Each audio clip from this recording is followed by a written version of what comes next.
বিসমিল্লাহির রহমানির রহিম। আমি মোহাম্মদ মাসুদ আলম বিপিএম, ডিসি রমনা। আমরা স্যার বলে গেছেন যে গত 28 জুলাই পল্টন এলাকায় একটা ডাকাতির ঘটনা ঘটে। এটা মূলত তাঁতিবাজার কেন্দ্রিক। আপনারা জানেন যে তাঁতিবাজারে স্বর্ণের অনেক দোকান আছে। এই স্বর্ণের দোকানের কারণে ওইখানে স্বর্ণ ব্যবসার একটা কেন্দ্র বলা যায়। সারা ঢাকা শহর থেকে অন্যান্য ব্যবসায়ী যারা আছে, বিভিন্ন এলাকায় যারা ব্যবসা করে, তারা কিন্তু এই স্বর্ণের তাঁতিবাজার কেন্দ্রে তাদের একটা নিবিড় যোগাযোগ আছে। এই যোগাযোগের প্রেক্ষিতেই যে আমাদের যে এই মামলার বাদী এবং ভিকটিম রঞ্জন চন্দ্র সিংহ, তো উনি যখন এই যে তাঁতিবাজার এলাকায় যাওয়ার পরে তার কিছু স্বর্ণ এখানে কেনাবেচা করে এবং সাথে কিছু 4 ভরির মতো স্বর্ণ ছিল, টাকা ছিল 4 লক্ষ টাকা। এটা নিয়ে যখন সে পল্টন এলাকায় আসে, এখানে হঠাৎ করে যখন মেট্রো রেলে উঠতে লাগে, তখন ওইখানে র্যাবের পোশাক পরিহিত অবস্থায় 3-4 জন তাকে বলে যে তুমি মামলার আসামি বা অমুক তোমাকে এসে বলে যে আমাদের সাথে আসো, বইলা জোরপূর্বক তাকে একটা মাইক্রোবাসে উঠায়, সাদা মাইক্রোবাস। তারপরে তাকে এখান থেকে নিয়ে চলে যায় প্রায় কাশপুর ব্রিজের ওদিকে। ওখানে গিয়ে তার টাকা পয়সা এসে নিয়ে সব ওখানে হাত পা বেঁধে নেমে দেয় আর কি। বান্ডেল থাকলে প্রতি সেনমানিতে টাকা বাঁচবে। বিকাশ সেনমানি বান্ডেল কিনে জিতুন প্রতি লেনদেনে। তো এই ঘটনার প্রেক্ষিতে আমাদের কাছে যখন এটা আসে, তখন আমরা এটা নিয়ে কাজ করি। আমরা লোকাল কিছু সোর্স আর বিশেষ করে তথ্য প্রযুক্তি ব্যবহার করে আমরা ল্যাক্সেল সংগ্রহ করি বা যেটাই হোক, আমরা এই ব্যবহার করে আমরা এটা ডিটেক্ট করি। ডিটেক্ট করার পরে এই ঘটনার সাথে যারা যারা সম্পৃক্ত ছিল মোটামুটি সবাইকে আমরা শনাক্ত করতে সক্ষম হই খুবই অল্প সময়ের মধ্যে। এর মধ্যে আমরা এই যে তাদের একটা ফাঁদ পাতার পরে আমরা গত 3 দিন যাবত তাদেরকে কিন্তু তাদের পিছনে আসি এবং তাদের অ্যাক্টিভিটিসগুলো আমরা দেখতেছিলাম। তারা কিন্তু প্রতিনিয়তই এই কাজগুলো করে যাচ্ছে। মানে এই যে ডাকাতি করা বা যে বিশেষ করে ওই কেন্দ্রিক, মানে যে তাঁতিবাজার কেন্দ্রিক যত ঘটনা ঘটে ম্যাক্সিমামই তারা এই কাজগুলো করে। তাদের 4-5টা সংঘবদ্ধ চক্র আছে, বিভিন্ন এলাকায় কাজ করে এবং এদের কিছু নেতা আছে যারা এটা সমন্বয় করে। তো এদেরকে এখন আইডেন্টিফাই করা হচ্ছে। সবাইকে আমরা ধরতে পারছি এখন না, এখন পর্যন্ত আমরা 8 জনকে ধরেছি। আপনারা দেখবেন যে এই 8 জন হচ্ছে বিভিন্ন এলাকার, কেউ মানিকগঞ্জ বাড়ি, কারো বাড়ি পটুয়াখালী, কারো বাড়ি বরিশালে, কারো বাড়ি নীলফামারীতে, এরকম বিভিন্ন জন এখানে আসছে। এর মধ্যে যারা আছে যে এই তাঁতিবাজার কেন্দ্রিক যে ব্যবসা প্রতিষ্ঠানগুলো আছে, ওখানে যে ব্যবসায়ীরা যায়, এই ব্যবসায়ীরা গেলে ওইখান থেকে ওই কর্মচারী যারা থাকে, এই কর্মচারীরা কিন্তু সব কিছুই জানে, কি পরিমাণ মালামাল নিয়ে আসলো, মানে স্বর্ণ নিয়ে আসছে, তার কাছে কি পরিমাণ টাকা আছে। যেটা দেখে একটু বড় ধরনের বড় পার্টি, এটার সাথে সাথে কিন্তু ওই চক্রকে তারা বলে দেয়। মানে দোকানের কর্মচারী যারা আছে তারাই কিন্তু এটার হচ্ছে মেইন সোর্স এবং কারিগর।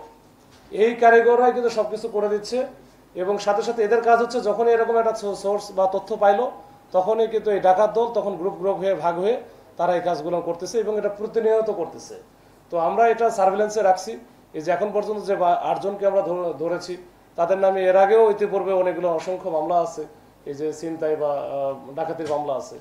তারাও যেহেতু ওই যে র্যাব পরিচয়ে বা ডিবি পরিচয়ে কাজগুলো করে থাকে, নির্বিঘ্নে করে, একেবারে দিনের আলোতেই, এমন না যে রাতের বেলায় করে, দিনের আলোতে করে।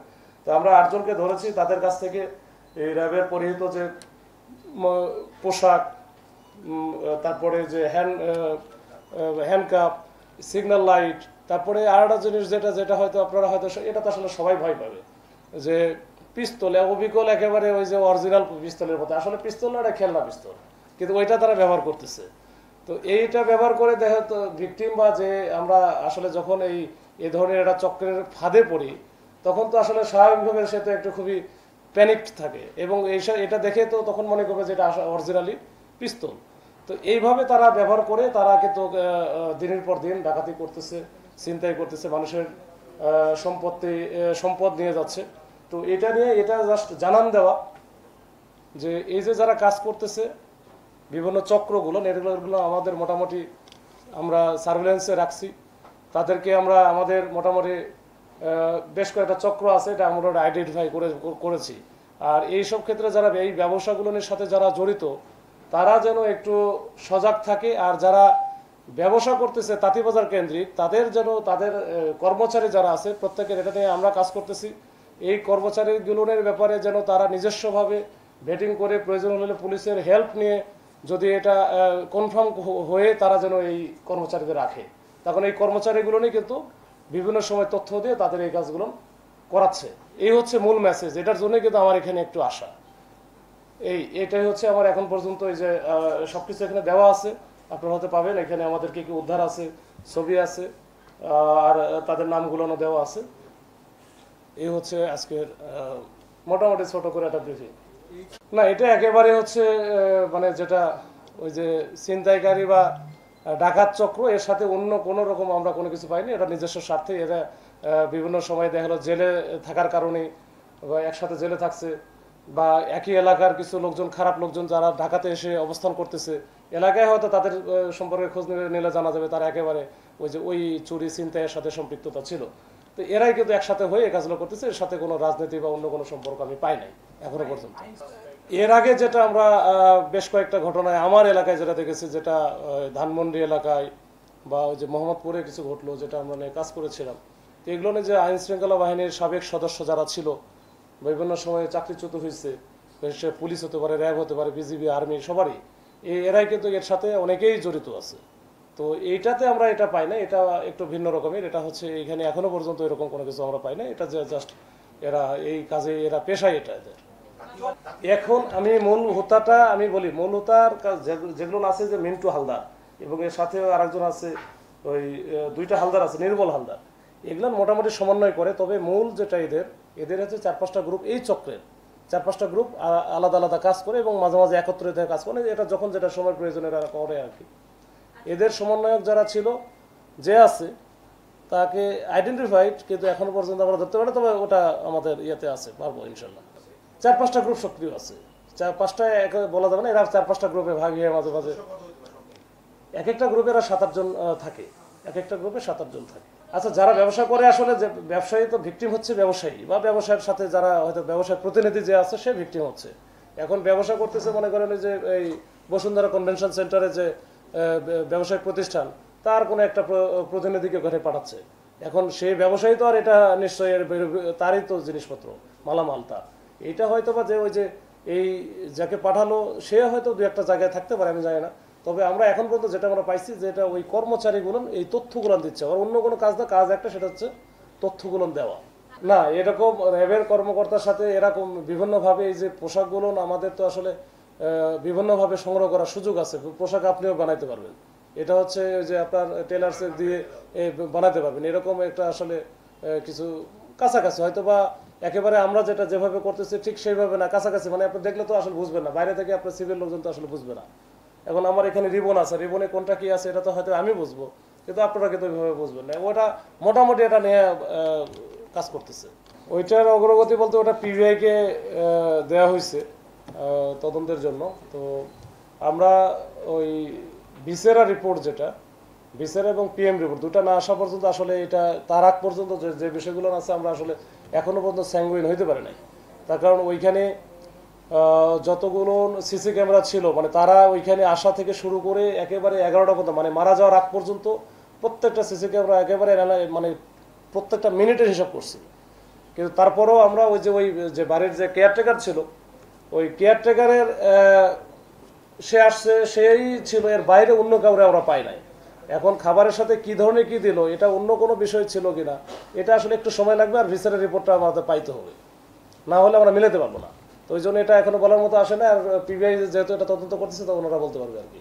আচ্ছা, আমি প্রথমে আপনাদেরকে একটা বিষয়ে দৃষ্টি আকর্ষণ করছি, সেটা হচ্ছে আপনারা জানেন গত 9 জুলাই বিকেল আনুমানিক 6টার সময় রাজধানীর যে মিটফোর্ড হাসপাতাল নামে আমরা চিনি, তার 3 নম্বর গেটের রাস্তার উপরে যে নৃশংসভাবে সোহাগ নামে একজন ব্যক্তিকে পাথর ছুঁড়ে নির্মমভাবে হত্যা করা হয়।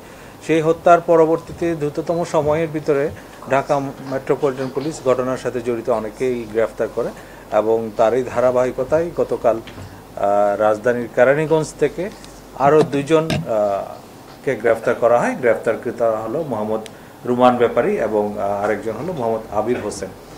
আপনারা জানেন ইতিমধ্যে এই ঘটনায় 12 জনকে গ্রেফতার করা হয়েছিল। 12 জনের মধ্যে 9 জন স্বীকারোক্তিমূলক জবানবন্দি প্রদান করেছে, এবং এই 2 জন গ্রেফতারের মাধ্যমে এই ঘটনায় মোট গ্রেফতারের সংখ্যা দাঁড়ালো 14।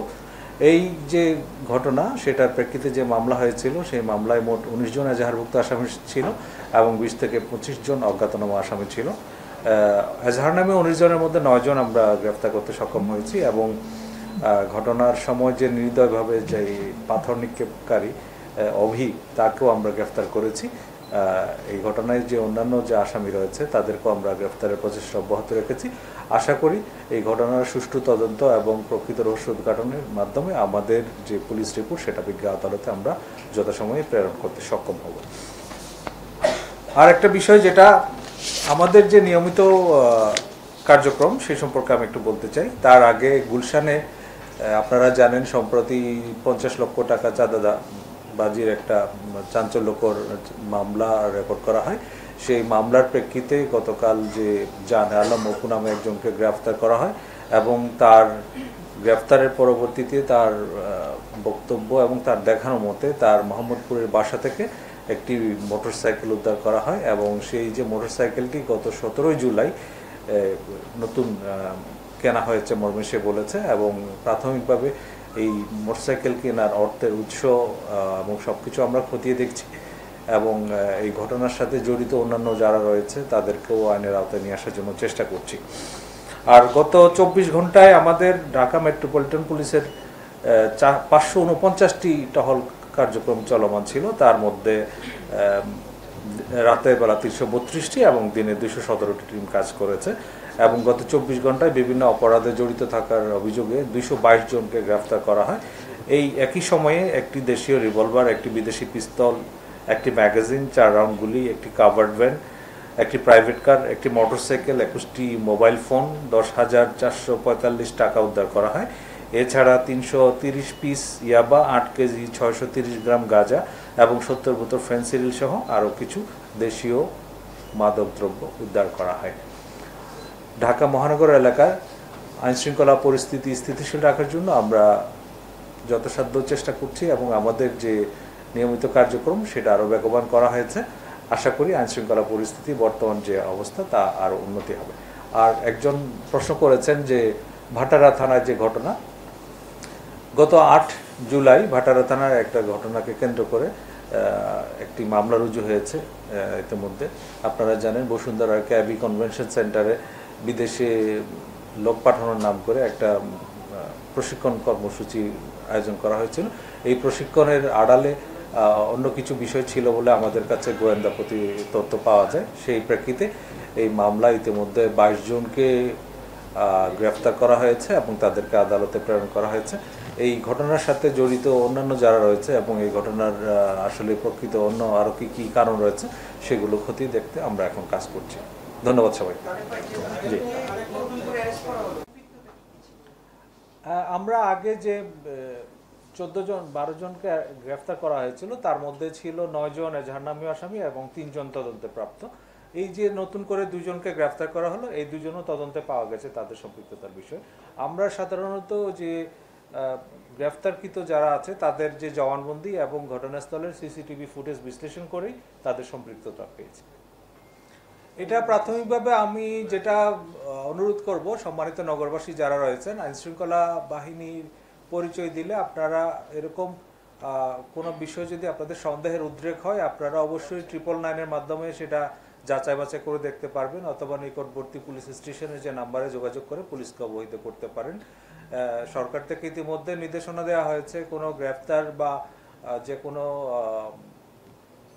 প্রক্রিয়ায় কাউকে আটকের বিষয়ে তাদের পরিচয়পত্র প্রদর্শন করা এবং এগুলো নিশ্চিত হয়ে আপনারা কাজ করবেন এবং প্রয়োজনে পুলিশকে সহায়তা করবেন।